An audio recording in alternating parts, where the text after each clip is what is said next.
So Wolfpack, I'm back with another video, and today, shit, I already forgot the part that I'm on. So today is, let's see, nope, that's the wrong way.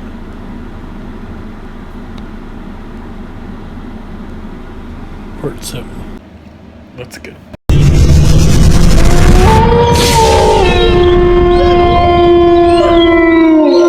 almighty dollar and the lust for worldwide fame slowly killed tradition. Hit a little traffic. Optimus. Decepticons.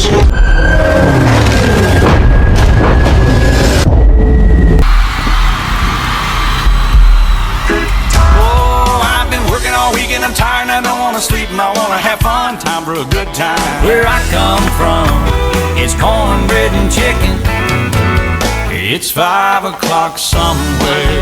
It's gone country. Look at them boots. Yeah, way down yonder on the Chattahoochee. Never knew how much of muddy water meant to me.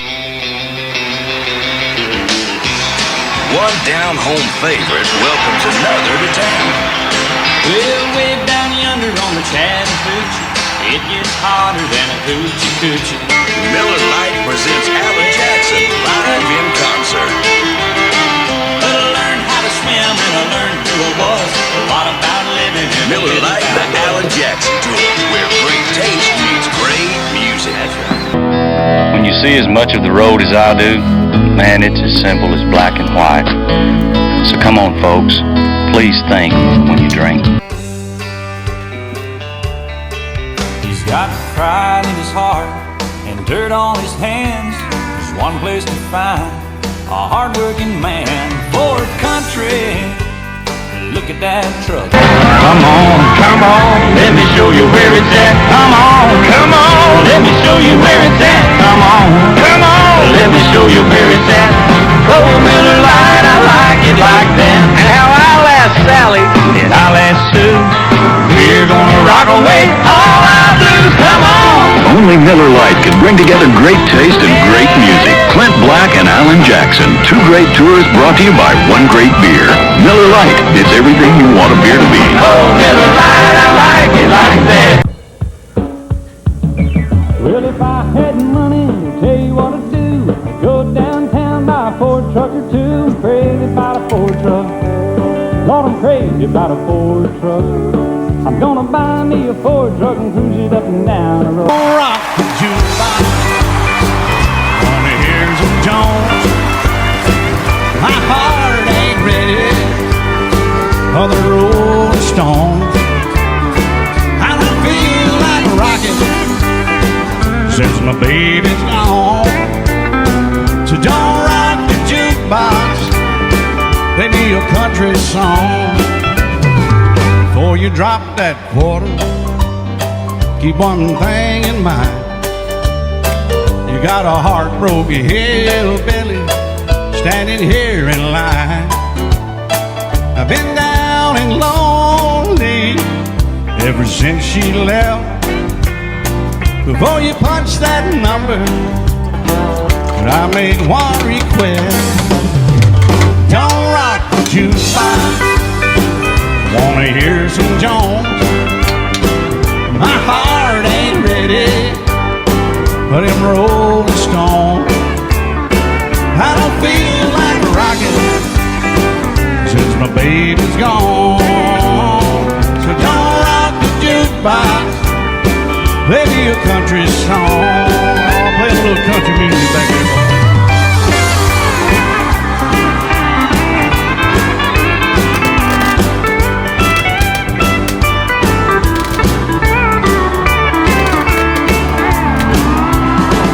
Good job.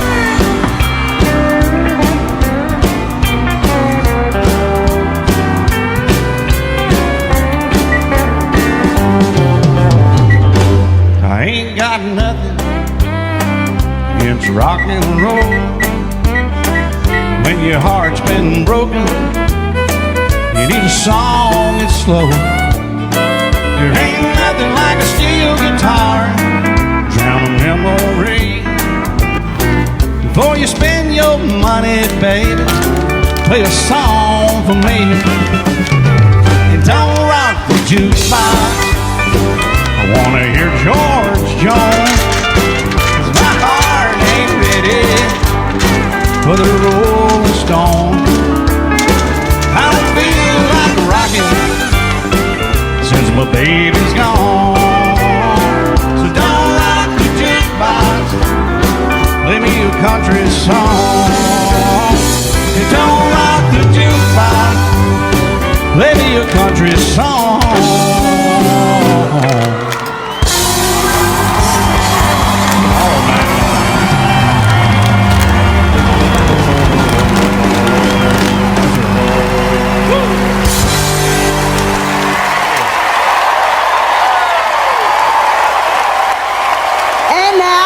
It is our honor to present the Willie Nelson Lifetime Achievement Award to Alan Jackson.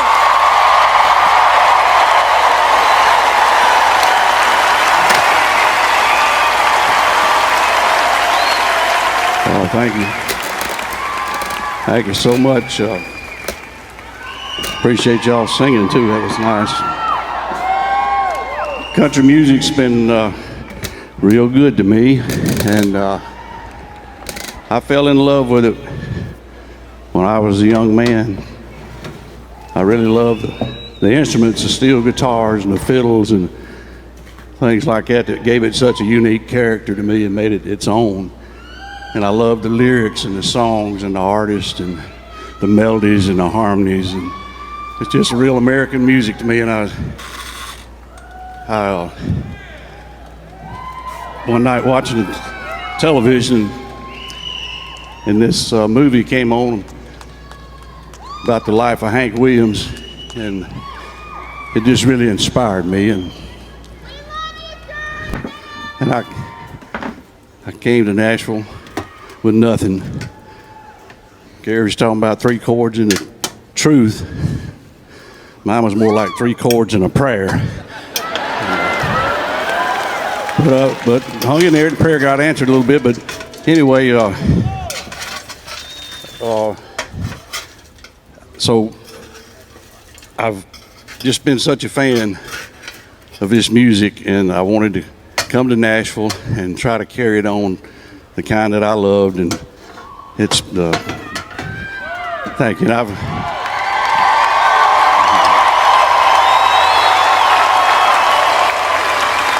And as my mama would say, I'm so blessed, and I have been so blessed. And I've had a great team around me my whole career that have helped me, and great songwriters, and just I've been so fortunate to have all that to help me get this far.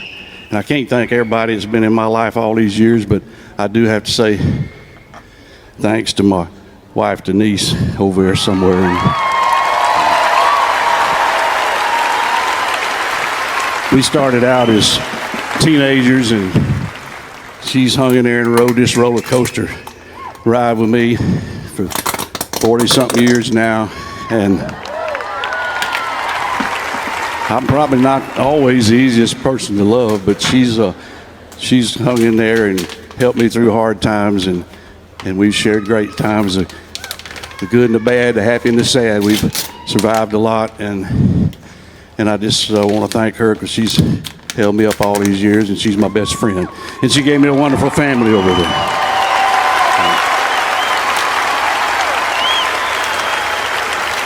So thanks again to the CMA and all the wonderful fans I've had all over the world. Appreciate y'all.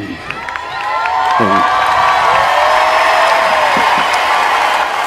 radio and all the parts of country music that have been so good to me all these years. I've definitely lived the American dream, and let me have that award, gal. And I'm still living that honky-tonk dream, y'all. So much, y'all. Sweet, I appreciate that. First thing I want to say is that there'll never be another Loretta Lynn. That touched my heart listening to that back there. And, she was always so nice to me, and we had a good friendship, and I just really appreciated her, and we're gonna miss you, Sugar. So, just wanted to say that, Loretta. But yes, I've said this before. I think I've made more videos than anybody in the world. After Chattahoochee, I was the first action video artist, I believe, and then it was. I went on to drive trucks in the mud and NASCAR race cars, and I jumped the Bigfoot, the monster truck. I jumped it over 6 cars one time. I did all that stuff, you know. Sang on top of skyscrapers, and I've done about everything on the bow of a boat in the ocean, singing with my band. We've done all that stuff, and but I always believed that the videos were important to the music, and I thought people would watch CMT in the background and listen to the music and hear your songs when they may not hear it on the radio. And I still believe that, and I'm not going to drag this on. I've been really blessed, of course, with everything, and so thankful to all my fans and all my music peers and everybody that's been so nice to me over the years. And but I was in the Bahamas about 2 years ago. It was about 5 o'clock somewhere, and so we went out to had a little tiki bar out on the beach, and we went down there and sat at the bar, and me and my boat captain was with me, and all of a sudden I started hearing all these songs of mine. I mean, it was like all the big hits you'd expect, you know, and then I'd hear all these obscure songs that I hadn't heard in forever, and I thought, what in the world? And all of a sudden I kept hearing this voice singing along with it, and I looked over there, and there was this young, big old black Bahamian bartender, and he was singing at the top of his voice all my songs, and he sang pretty good, and I thought that was so unusual. And he came over and said hi, and he was a fan, of course, and I said, man, where are you listening to all those old songs? Some of those I hadn't heard and sung myself in years. He said, well, I got them all on my computer. I got them off CNT and everywhere. They're all your videos. And so it just made me realize then, you know, that some people don't have country radio everywhere, and nowadays they get the videos, and all that work I did all those years is paid off. So,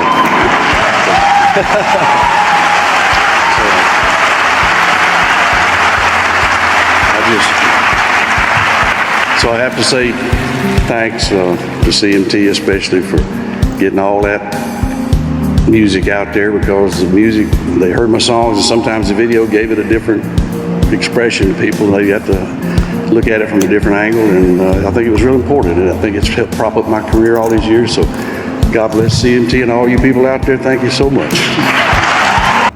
Painted red, the stripe was white, it was 18 feet from the bow to the stern light. I remember writing on Music Row down there in one of the old, you know, we wrote in a bunch of the old houses back then, and they were little songwriting rooms, and we were upstairs. I don't even know who I was writing with now. We just go down there at 9 o'clock in the morning and write a song or two, and we were upstairs in this attic room, and the door was propped open with this music award, and I went over there and looked at it, and it was one of Chris Christopherson's awards, and I thought that was so cool. But I also thought, if I ever win an award, I am not going to prop it up and leave it at some building somewhere, propping open the door. So I made sure we've tried to keep all of that memorabilia and everything. And I've got so many awards. It's just embarrassing, I swear. That girl from the museum came to our house. I know her head was spinning, because we've tried it. We don't just play it out like, you know, showing off, but I do have places where we just keep it because we have to. But it's just, I mean, there's just so many awards from all, not just the CMAs and the ACMs, and just little radio stations that give me things, and mayors that gave me keys to the cities all over the country and all over the world, all these awards. I mean, it's just, it's crazy. If y'all could see all that, I mean, and that's what this whole thing is. I'm hoping we're going to get to share some of this stuff up here, because it's just, I can't even believe it. When I walk through our house sometimes and look at that, it just makes my head spin. I think we do not fully understand what an incredible songwriter this man is, and that's what it's all about. This is a town where we have a phrase that it all begins with the song. This guy's had 35 number one. He's had 50, 60 top 10 hits. He's had 35 number one.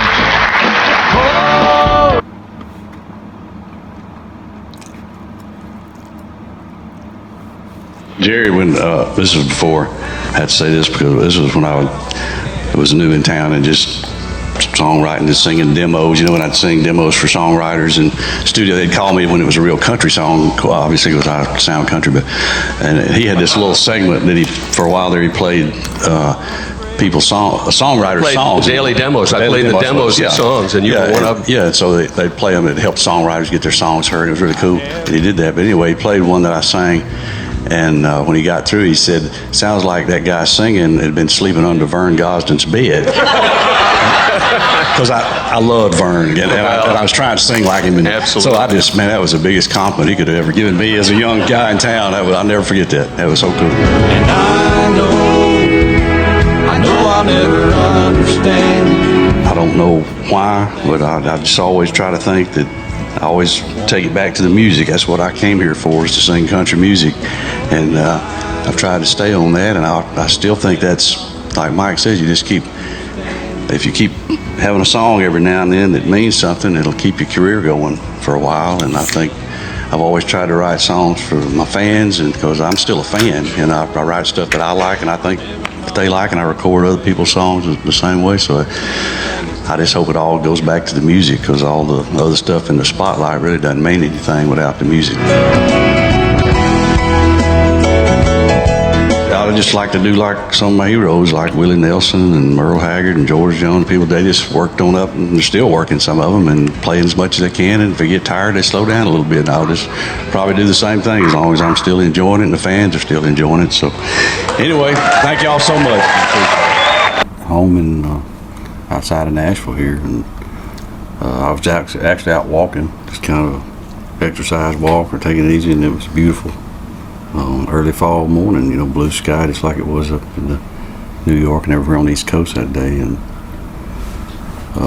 just relaxed, enjoying the weather and walking. He went back in the house, and that's when it was all on the television, and everybody was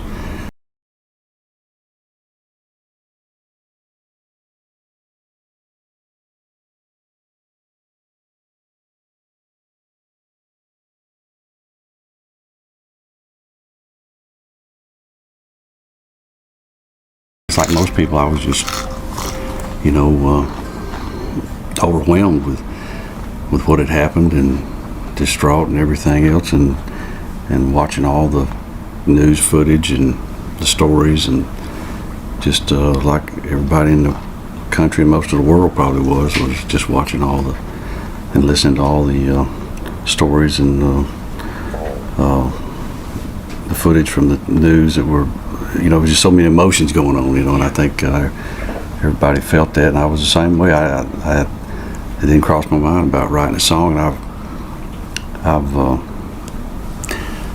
I've never liked to feel like music is, I don't like to be real preachy with it. It's more entertainment for me, and I never feel like, that I'm qualified to try to write songs to save the world or anything. I've always thought, I never thought of music as much of as a medicine, other than maybe some broken heart medicine or something, I don't know, I never really intended on writing anything, and I didn't want to feel like, I feel like if I sat down and just tried to make up something, again, you'd be, like it wouldn't be real, and it would be taking advantage of a situation for your own gain or something. I never wanted to do anything initially. Well, I guess it was I don't know how long it was after I guess it was a month or so, maybe after the 9/11, that this song just came out of nowhere in the middle of the night, and woke up and this whole melody and pretty much all the lyrics for the chorus were just there. And I got up and went downstairs in my underwear and put the put that down on a little digital recorder so I wouldn't forget it. I don't know, I could tell then it was just. I mean, I've had that happen before, but not. I don't know if it was ever so specific as this, but. And then I went back to bed, and I got up the next day and listened to it, and then I started writing the verses, and the verses were just. I started just visualizing all the things I'd seen and the things I'd heard throughout all this, and it was pretty much like I was saying earlier about all these different emotions and what people had heard and said and thought and felt, and I guess that's just where the verses came from, and even after writing it, I was it just came out. It wasn't like, okay, I'm gonna write this song and put it out there and everybody's gonna react to it. I was reluctant to even do anything with it. I played it for my wife, I guess, first, and of course she's pretty honest with me about the songs. I always run them by her, and she felt like it was something really strong that people needed to hear. And I don't know, my manager and producer and people heard it, and everybody said, "Man, you got to record this."